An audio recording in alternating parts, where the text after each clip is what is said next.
तो ये भी ओपन हो गया है।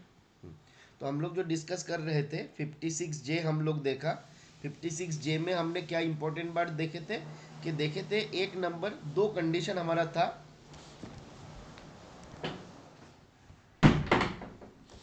एक कंडीशन मेरा क्या था कि गवर्नमेंट सर्वेंट का एज 50 साल होना चाहिए। ये कौन सा केस में मैं देख रहा हूँ, ये ग्रुप ए और ग्रुप बी गवर्नमेंट सर्वेंट जो है उसके बारे में यहाँ पे आपका बताया गया है कि 50 साल का एज होना चाहिए। और ये 50 साल का एज का कंडीशन कब लागू होगा, तो बोला कि वो गवर्नमेंट सर्वेंट अगर 35 साल एज होने से पहले सर्विस में आएगा तब जाके ये 50 साल का एज का कंडीशन जो है उनके ऊपर लागू होगा।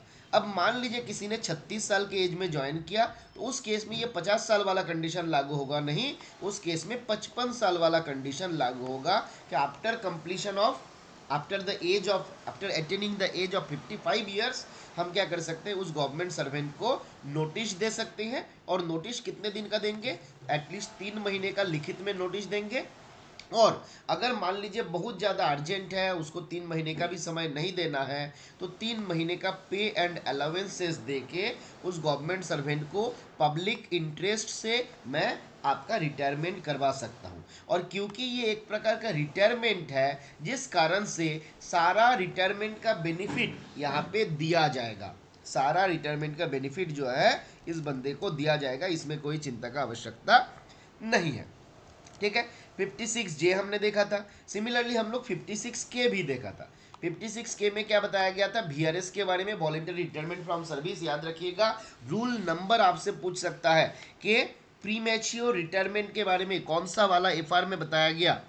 प्री मैच्योर रिटायरमेंट के बारे में FR 56J में बताया गया, जहां पे गवर्नमेंट के द्वारा नोटिस दिया जा रहा है। और FR 56K में बताया गया जहां पे VRS के बारे में प्रिसाइजली हम लोग बात किए और वहां पे गवर्नमेंट सर्वेंट के द्वारा दिया हुआ नोटिस के बारे में बताया गया। तो ये कंडीशन भी मेरा क्लियर है। बस यहाँ पे हमने और क्या देखा, 50 एज वाला कंडीशन हमने देखा, 35 साल से पहले ज्वाइनिंग का कंडीशन देखा, और ग्रुप ए और बी के केस में ये वाला कंडीशन लागू होगा। और अदर देन ग्रुप बी के केस में और ग्रुप ए और बी में जो 35 साल के बाद ज्वाइन किया उन लोगों के लिए 55 एज का कंडीशन जो है लागू रहेगा। नोटिस यहाँ पे भी 3 महीने का ही रहेगा। बट यहाँ पे आपको एक बात बताया गया कि ये परमिशन अगर हम मांगते हैं, VRS का रिक्वेस्ट हम देते हैं, तो देना ये ना देना कंपिटेंट अथॉरिटी के ऊपर है, हमारे अपॉइंटिंग अथॉरिटी या जो भी कंपिटेंट अथॉरिटी रहेंगे उनके हाथ में है।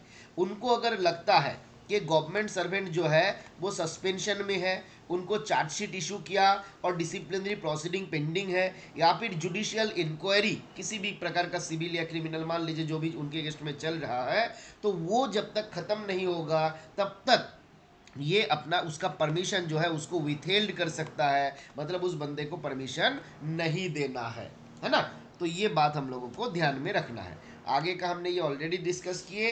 डेट ऑफ बर्थ ये इंपॉर्टेंट एस्पेक्ट था, हम लोग ऑलरेडी देखे कि 5 साल है ना सर्विस में। मेरा कुछ दिन पहले एक दोस्त था जिसके मेरा मुलाकात हुआ था और वो हमसे बोल रहा था कि भाई मैं जब सर्विस में ज्वाइन किया था तो उस टाइम पे उनका एक्चुअली डेट ऑफ बर्थ में कुछ इशू था, है ना, कि मान लीजिए बिल्कुल शिवेन जी, टेम्पोररी सर्वेंट के केस में, जिसको टेम्पोररी सर्विस रूल 1965 है ना, टेम्पोररी सर्विस रूल 1965 जितना हमको याद आ रहा है, उसमें आपका रूल 5 में आपका तो उस जगह पे आपका नोटिस के बारे में बताया गया कि 1 महीने का नोटिस दे के आप उनको सर्विस से निकाल सकते हैं। रूल नंबर 5 था ना, 5 का 1 जितना हमको याद आ रहा है, उसमें आपका बताया गया था 1 महीने का नोटिस देके आप उनको सर्विस से निकाल सकते हो। इसके लिए उनको किसी भी प्रकार का कारण भी नहीं बताना है कि किस कारण से आप उनको निकाल रहे हो, है ना। चलिए, तो ये आगे आते हैं हम लोग पीरियडिकल रिव्यू। पीरियडिकल रिव्यू क्या होता है, तो यहाँ पे आप थोड़ा सा करेक्शन कर लीजिए, इसमें आपका 56 लिखा होना चाहिए, है ना, कि periodical review under FR 56J, FR 56L, है ना, और आपका rule 42 of CCS pension rule 1921। तो इसके बारे में आपका बताया गया कि इसका पीरियडिकल रिव्यू समय समय पे होना चाहिए और कब कब होगा, कैसे होगा, तो उसके बारे में यहाँ पे आपका बताया गया। क्या बताया गया, तो बोला गया कि गवर्नमेंट सर्वेंट गवर्नमेंट सर्वेंट का 50 या 55 साल होने से 6 महीना पहले, या फिर 30 साल का सर्विस या फिर 30 साल का क्वालिफाइंग सर्विस कंप्लीट होने से 6 महीना पहले ही हमको रिव्यू कर लेना है कि अगले इस पीरियड में कौन कौन सर्विस, मतलब किसने किसका किसका क्वालिफाइंग सर्विस या ऑल कंडीशन जो है आपका सेटिस्फाई हो रहा है, उनका पीरियडिकल रिव्यू भी हमारा करना है ना। उसी के बारे में बताया गया। देखिए, periodical review under FR56J, FR56L, rule 42 of pension rules, ये किया जाएगा कब, तो बोला जा रहा है before 6 month of government servant attaining the age of 50 और 55 ईयर्स। तो हमने क्या देखा था कि मान लीजिए पब्लिक इंटरेस्ट में ये हमारा था 56J कहा गया, हाँ ये था मेरा 56J और ये था मेरा 56L। तो ये दोनों कंडीशन में हमने क्या किया था, 3 महीने का नोटिस देके उनको निकाला था। क्यों? क्योंकि पब्लिक इंटरेस्ट में। अब पब्लिक इंटरेस्ट में निकालने का जरूरत कब पड़ेगा, जब ये ग्रुप सी या ग्रुप ए या ग्रुप बी गवर्नमेंट सर्वेंट जो है आपको सही ढंग से काम नहीं कर पाएगा। जब ये सही ढंग से काम नहीं कर पाएगा तब हमको इनसे निकालना है। अब वो बंदा सही से काम कर रहा है या नहीं, ये कैसे जानेंगे, तो बोला जा रहा है इसके लिए आपका पीरियडिकल रिव्यू किया जाएगा। और ये पीरियडिकल रिव्यू कब होगा, तो बोला जा रहा है बिफोर 6 मंथ। और ये 6 मंथ किसके पहले, तो बोला गया आपको देखना है 50 साल के सर्विस कंडीशन वाला जो है उसका 50 साल होने से 6 महीना पहले, 55 साल के सर्विस कंडीशन वाला जो है उनके 55 साल होने से 6 महीना पहले, 30 साल का कंप्लीशन ऑफ आपका सर्विस या फिर क्वालिफाइंग सर्विस अगर है तो ये 30 साल कंप्लीट होने से 6 महीना पहले आपको ये रिव्यू करना है। और ये रिव्यू जो है ये क्वार्टरली बेसिस पे होता है। और कैसे होता है, देखिए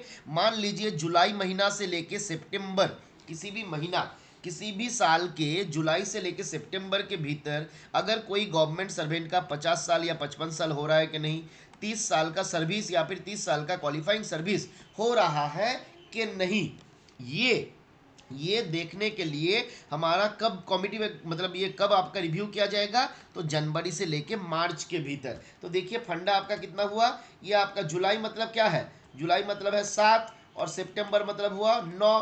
तो 1 से लेके 3 के भीतर, 1 से लेके 3 के भीतर, 7 से लेके 9 के भीतर जिसका सर्विस कंडीशन फुलफिल हो रहा है उनका रिव्यू किया जाएगा। 10 से लेके 12, तो 10 से लेके 12 यहाँ से 6 माइनस कर दीजिए, तो देखिए 4 से 6 के भीतर, 4 से 6 के भीतर, अप्रैल से जून के भीतर, अक्टूबर से दिसंबर वाला का हम रिव्यू करेंगे, जुलाई से सितंबर के भीतर 6 महीना ऐड कर दीजिए, जनवरी से मार्च वाला का रिव्यू करेंगे, और अक्टूबर से दिसंबर के भीतर जो है अप्रैल से जून वाला का पीरियडिकल रिव्यू हम लोग करेंगे, है ना। तो यही बात आपको बताया गया। आपसे सवाल पूछा जा सकता है कि मान लीजिए कोई एक बंदा है जिसका ये 50 साल या फिर 30 साल पूरा हो रहा है अगस्त महीने में, है ना, किसी का अगस्त महीने में 30 साल या फिर 50 या 55 साल वाला कंडीशन पूरा हो रहा है, उस बंदे का कौन सा क्वार्टर में रिव्यू होगा, बताइए उस बंदे का कौन सा क्वार्टर में रिव्यू होगा। अगस्त में किसी का पूरा हो रहा है, उसका रिव्यू कब होगा, चलिए बिल्कुल फर्स्ट क्वार्टर जो रहेगा, मतलब जनवरी से मार्च वाला, जनवरी से मार्च वाला रहेगा, उसके भीतर आपका इसका रिव्यू किया जाएगा, है ना। अब अगला चैप्टर में हम लोग आते हैं ज्वाइनिंग टाइम। इसके ऊपर यहाँ पे डिटेल्स में हम लोग नहीं जा रहे हैं, क्योंकि इसके डिटेल्स में हम लोग जब सप्लीमेंट्री रूल पढ़ेंगे, सप्लीमेंट्री रूल के साथ ही हम लोग ज्वाइनिंग टाइम रूल्स को भी पढ़ेंगे। क्लियर है, तो जिस कारण से यहाँ पे डिटेल्स में तो नहीं जाएंगे। बस एक इम्पॉर्टेंट बात है कि कोई बंदा जो है ज्वाइनिंग टाइम के भीतर अगर ज्वाइन नहीं करता है उस केस में क्या होगा, उसके बारे में यहाँ पे आपका बताया गया। तो बोला कि नो पे और leave salary beyond joining time. Joining time के भीतर अगर आप ज्वाइन नहीं करते हो तो ना तो आपको लीव सैलरी दिया जाएगा, ना तो आपको सैलरी दिया जाएगा। A government servant who does not join his post within his joining time is entitled to no pay or no leave salary after the end of joining time. Joining time खत्म होने के बाद उनको ना salary दिया जाएगा, ना leave salary दिया जाएगा, कुछ भी नहीं दिया जाएगा। और अगर ये विलफुल एब्सेंस है तो इस it will be treated as a misbehaviour. अगर विलफुल एब्सेंस है ड्यूटी से तो it will be treated as misbehaviour. इसके बारे में आपका बताया गया। अब अगला आते हैं हम लोग फॉरेन सर्विस, फटाफट से इसको देख ले, इसमें भी बहुत ज़्यादा कुछ है नहीं, एक बार बताइए, फटाफट से ये चैप्टर देख ले, मैक्सिमम आपका बहुत ज़्यादा टाइम नहीं लगेगा, 10-15-20 मिनट लग सकता है, इसको हम लोग अगर देख लेंगे तो ख़त्म हो जाएगा ये वाला।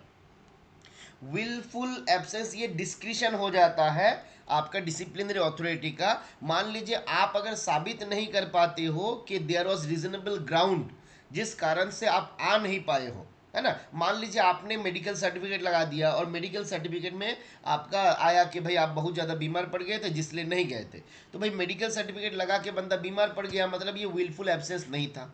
बट मान लीजिए आप गए नहीं और आपने कोई डॉक्यूमेंट्री एविडेंस भी नहीं दे पाए, तो अगर आप डॉक्यूमेंट्री एविडेंस नहीं दे पाए तो this will be treated as wilful absence, है ना। चलिए अब आते हैं हम लोग चैप्टर 12 जहाँ पे फॉरेन सर्विस के बारे में बताया गया। तो हम लोग तो फॉरेन सर्विस का डेफिनेशन पहले ही देखे हुए हैं, other than consolidated fund of India, state और यूनियन टेरिटरी, यहाँ से जो पेमेंट किया जाएगा, जो सैलरी दिया जाएगा, उसी को हम लोग फॉरेन सर्विस बोलेंगे।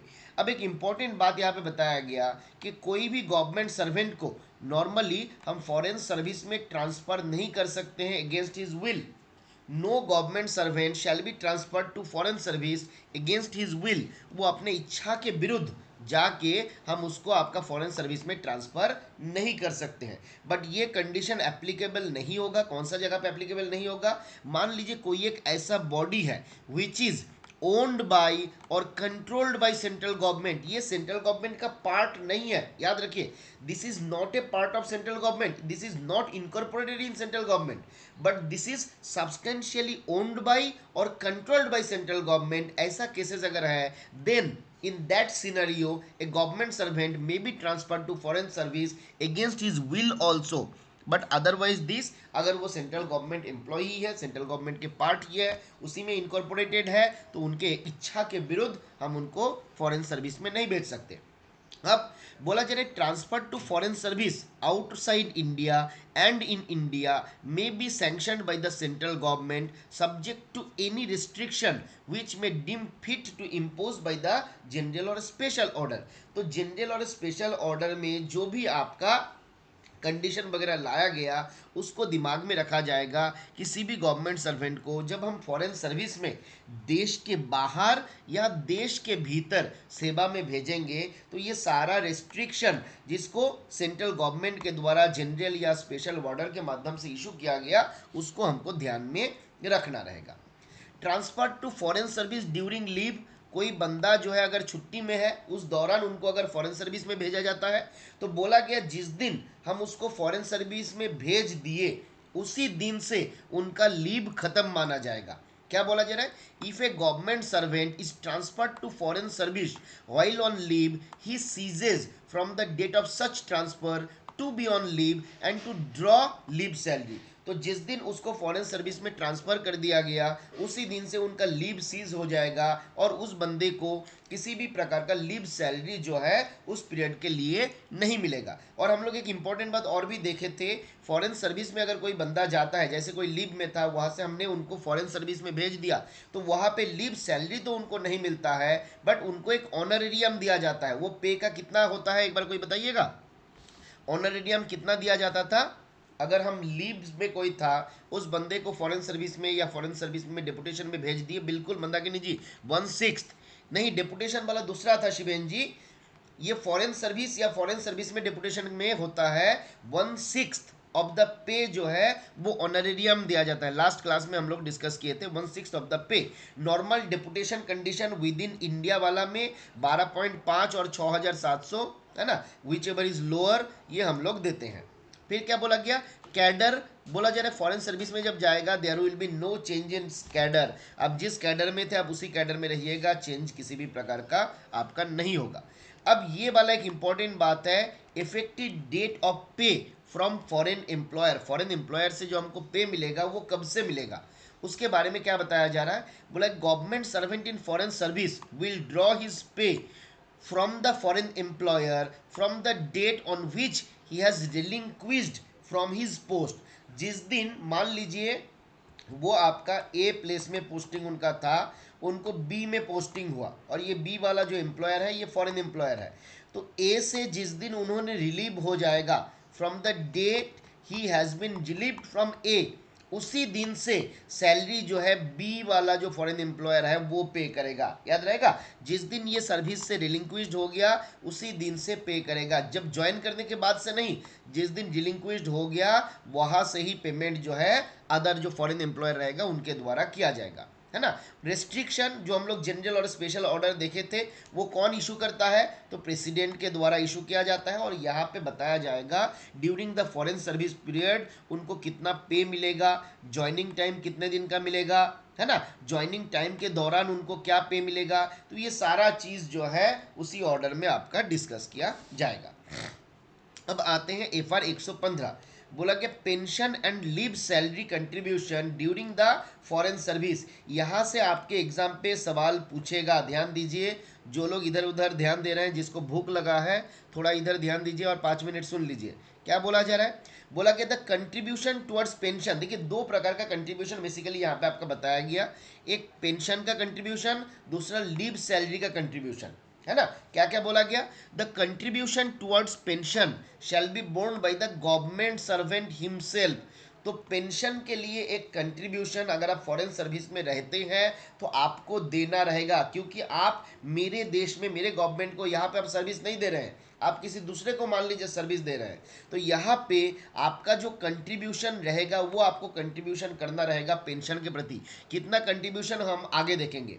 तो पेंशन के केस में चाहे आप इंडिया के भीतर सर्विस दे रहे हैं, चाहे आप इंडिया के बाहर सर्विस दे रहे हैं, याद रखना है इन केस ऑफ पेंशन, चाहे आप इंडिया के भीतर सर्विस दे रहे हैं, चाहे आप इंडिया के बाहर सर्विस दे रहे हैं, you have to contribute toward the pension. Pension के लिए आपको कंट्रीब्यूट करना है। आगे देखिए यहाँ पे आपका बताया गया कि आप एनपीएस के लिए कितना कंट्रीब्यूट होगा, ओपीएस के लिए कितना कंट्रीब्यूट होगा, ये सारा बताया गया, आगे हम लोग देखेंगे। फिर आता है लीव के केस में। तो लीव के केस में बोला गया अगर डिपुटेशन विद इन इंडिया है, डिपुटेशन अगर देश के भीतर है तो गवर्नमेंट सर्वेंट को लीव सैलरी के लिए कंट्रीब्यूट करना होगा, पर डिपुटेशन अगर इंडिया के बाहर है तो फॉरेन एम्प्लॉयर जो है वो आपका कंट्रीब्यूट करेगा। तो याद रहेगा हमने क्या देखा, पहला केस हमने देखा था पेंशन का, पहला केस हमने देखा था पेंशन का। पेंशन के केस में विद इन इंडिया या फिर आउटसाइड इंडिया, दोनों केस में कौन बियर करेगा, तो गवर्नमेंट सर्वेंट हिमसेल्फ, है ना, या फिर हर सेल्फ, तो गवर्नमेंट सर्वेंट खुद ही कंट्रीब्यूट करेगा। लीव के केस में तो दो आया, अगर लीव के केस में जब हम देखें तो यहाँ पे हमने दो केस देखा, विद इन और आउटसाइड, विद इन और आउटसाइड। अगर विद इन इंडिया हुआ तो कौन करेगा, तो बोला गया गवर्नमेंट सर्वेंट खुद करेगा, अगर आउटसाइड हुआ तो फॉरेन एम्प्लॉयर करेगा। ठीक है, याद रहेगा, याद रहेगा। ये सवाल आपसे पूछेगा कि पेंशन के केस में कौन कंट्रीब्यूट करेगा, लीव के केस में कौन कंट्रीब्यूट करेगा। अब आते हैं कितना कंट्रीब्यूट करेगा। तो एनपीएस के केस में, एनपीएस के केस में देखिए नॉर्मल सर्कमस्टेंसेस में क्या होता है, एम्प्लॉयर का कंट्रीब्यूशन रहता है 14%, एम्प्लॉय का कंट्रीब्यूशन रहता है 10%, और ग्रेचुइटी के लिए रहता है 4%। तो एम्प्लॉय का 10 प्लस ग्रेचुइटी का 4 प्लस एम्प्लॉयर का 14, ये 14 प्लस 10 प्लस 4 ये मिला के होता है 28। तो अगर कोई गवर्नमेंट सर्वेंट एनपीएस एम्प्लॉय है तो फॉरेन सर्विस में अगर वो है, पेंशन के लिए चाहे वो इंडिया के भीतर रहे वो इंडिया के बाहर रहे, 28% ऑफ बेसिक पे प्लस डीए, 28% ऑफ बेसिक पे प्लस डीए, इतना अमाउंट उनको कंट्रीब्यूट करना रहेगा। अगर ओपीएस वाला है तो खाली यहाँ पे देखिए, यहाँ पे आपका 14% contribution of employee, 14% monthly contribution of employee, इसके लिए 14% और ग्रेचुइटी के लिए 4%। तो ओपीएस के लिए 18% ऑफ बेसिक पे प्लस डीए, ये आपका कंट्रीब्यूशन जो है लिया जाएगा गवर्नमेंट सर्वेंट से। याद रहेगा, ओपीएस के केस में 18% लिया जाएगा, मंथली कंट्रीब्यूशन ऑफ एम्प्लॉय का 14% और आपका यहाँ पे आपका आपका 18% जो है ग्रेजुएटी के लिए। बेसिकली एक्चुअली एम्प्लॉयर का 14% कंट्रीब्यूशन होता है, तो एम्प्लॉयर का जो 14% कंट्रीब्यूशन है वो यहाँ पे आप ही को बियर करना रहेगा, है ना। ओपीएस के केस में एम्प्लॉयर का जो कंट्रीब्यूशन 14% होता है, ये हम लोग मंथली कंट्रीब्यूशन ऑफ एम्प्लॉय छोड़ के इसको एम्प्लॉयर याद रखेंगे तो ज़्यादा याद रहेगा। मंथली कंट्रीब्यूशन ऑफ एम्प्लॉयर होता था 14%, तो ये 14% और ग्रेचुइटी के लिए 4%, टोटल 18% आपको कंट्रीब्यूट करना रहेगा ओपीएस के केस में। अब आते हैं लीव सैलरी के केस में। तो लीव सैलरी के केस में क्या होता है, तो टोटल 11% आपको कंट्रीब्यूट करना रहेगा, किसका, बेसिक प्लस डीए का। बेसिक प्लस डीए का 11% जो है कंट्रीब्यूट करना रहेगा अगर आप फॉरेन सर्विस में हैं और इंडिया के भीतर है। अगर इंडिया के बाहर है तो कौन कंट्रीब्यूट करेगा बताइए, इंडिया के बाहर अगर आप हैं तो कौन कंट्रीब्यूट करेगा। लीव सैलरी के लिए जो कंट्रीब्यूशन है इंडिया के बाहर अगर आप है तो क्या गवर्नमेंट सर्वेंट को कंट्रीब्यूट करना रहेगा या फिर फॉरेन एम्प्लॉयर को कंट्रीब्यूट करना रहेगा, बताइए एक बार फटाफट से। जो फॉरेन एम्प्लॉयर है उनको कंट्रीब्यूट करना रहेगा। क्लियर है। अब आगे आते हैं हम लोग, counting of foreign service as duty. Foreign service में जो पीरियड हम रहेंगे वो ड्यूटी काउंट करेंगे कि नहीं। तो बोला गया if the monthly pension contribution is paid. हमने देखा ओपीएस के केस में कितना कंट्रीब्यूशन था, बताइए एक बार। ओपीएस के केस में कितना परसेंटेज कंट्रीब्यूशन था मेरा, ओपीएस के केस में कितना परसेंटेज, 18% कंट्रीब्यूशन था। और एनपीएस के केस में हमने देखा था 28% कंट्रीब्यूशन था। अगर ये कंट्रीब्यूशन मैं देता हूँ, मंथली पेंशन का कंट्रीब्यूशन मैं देता हूँ, तो ये जो मेरा पीरियड है फॉरेन सर्विस में, मेरा जो पीरियड था, this will be treated as duty for pension. तभी जाके ये पीरियड मेरा पेंशन के लिए काउंट होगा, अदरवाइज ये आपका क्वालिफाइंग सर्विस के रूप में काउंट नहीं होगा for the purpose of pension. ठीक है। अब बोला जा रहा है कि ये कंट्रीब्यूशन जो किया जाता है, हम जब कंट्रीब्यूट कर रहे थे 18% या फिर 28%, चाहे हमारा खुद का कंट्रीब्यूशन हो या फिर फॉरेन एम्प्लॉयर का कंट्रीब्यूशन हो, है ना। जैसे लीव सैलरी के केस में मैंने देखा कि लीव सैलरी अगर मैं फॉरेन सर्विस में रहता हूं तो फॉरेन एम्प्लॉयर का कंट्रीब्यूशन रहता है।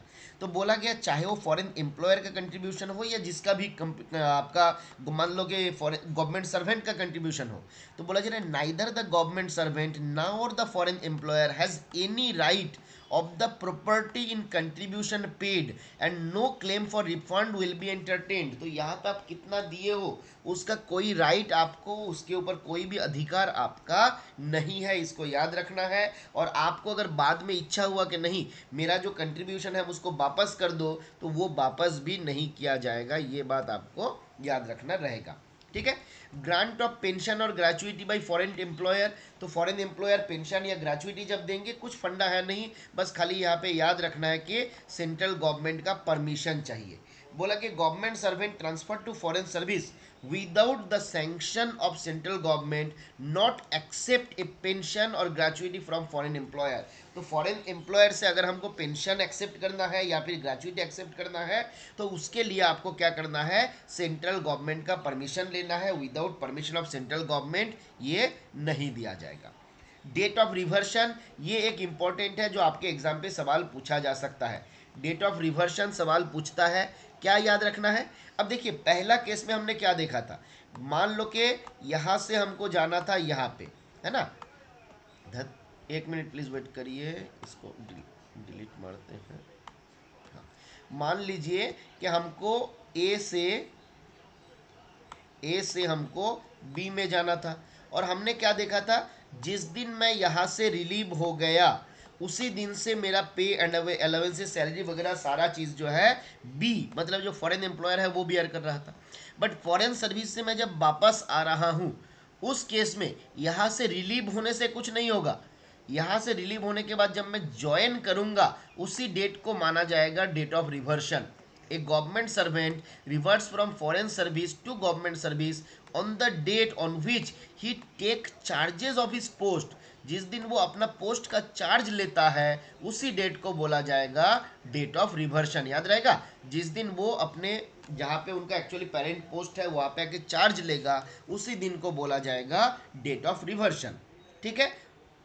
Cease of payment of foreign employer, foreign employer का पेमेंट कब से बंद हो जाएगा, तो बोला जा रहा है जिस दिन वो चार्ज लेगा when the government servant reverts from foreign service to government service his pay will be ceased to be paid by the foreign employer and his contributions will be discontinued। तो जो भी कंट्रीब्यूशन वो कर रहा था वो discontinue हो जाएगा और फॉरेन सर्विस से उनको पे मिलना भी बंद हो जाएगा। और ये कब से होगा, from the date of reversion. Reversion क्या होता है हम लोग ऑलरेडी देखे, जिस दिन वो अपने पेरेंट पोस्ट में वापस आके चार्ज एज्यूम करेगा, ज्वाइन करेगा, उस दिन को बोला जाएगा डेट ऑफ रिवर्शन। और डेट ऑफ रिवर्शन से फॉरेन एम्प्लॉयर का कंट्रीब्यूशन बंद हो जाएगा। ठीक है। इसके बाद एक दो आपका जीआईडी दिया गया है, बहुत कुछ खास है नहीं। Foreign service is admissible only if interest of public is there, है ना, कोई बात है नहीं, पब्लिक इंटरेस्ट रहेगा तभी जाके हम फॉरेन सर्विस में जाएंगे। जब हम फॉरेन सर्विस में जाएंगे, मेरा जो प्रीवियस पोस्ट है उसमें मेरा लियन रहेगा। लियन के बारे में कौन सा रूल में डिस्कस किए थे हम लोग, बताइए ज्ञानेंद्र जी, कौन सा वाला रिपीट करना है? बिल्कुल, लियन के बारे में 13 में बताया गया था। 9 के 13 में डेफिनेशन था, 23 में नहीं है, एफआर 13 में है। 13 में था, 23 में कहाँ से था? कंफ्यूज मत कर दीजिए, 13 में था ना हरिंदर जी, मंदाकिनी जी, एफआर 13।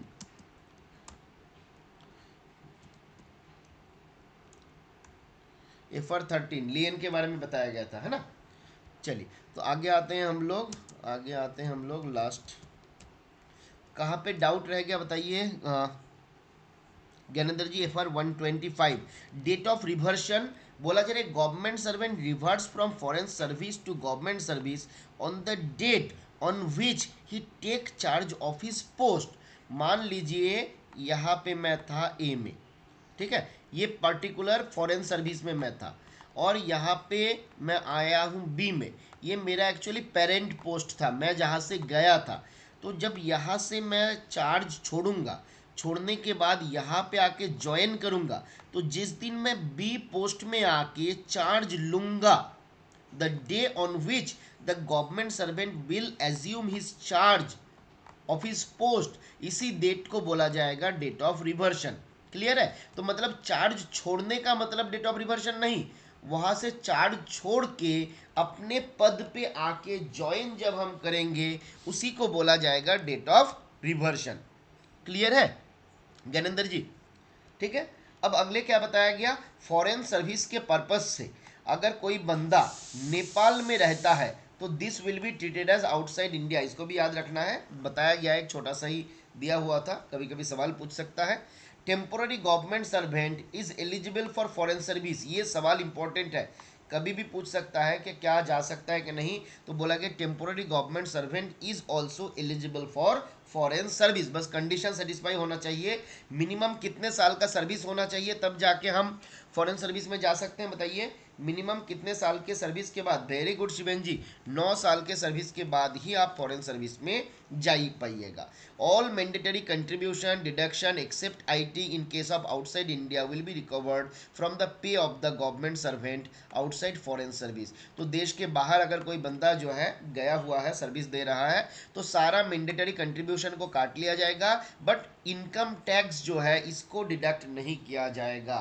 तो ये सवाल पूछा जा सकता है, इनकम टैक्स को डिडक्ट हम लोग नहीं करेंगे। तो यहाँ तक हमारा ये वाला पोर्शन जो है ख़त्म होता है, ठीक है।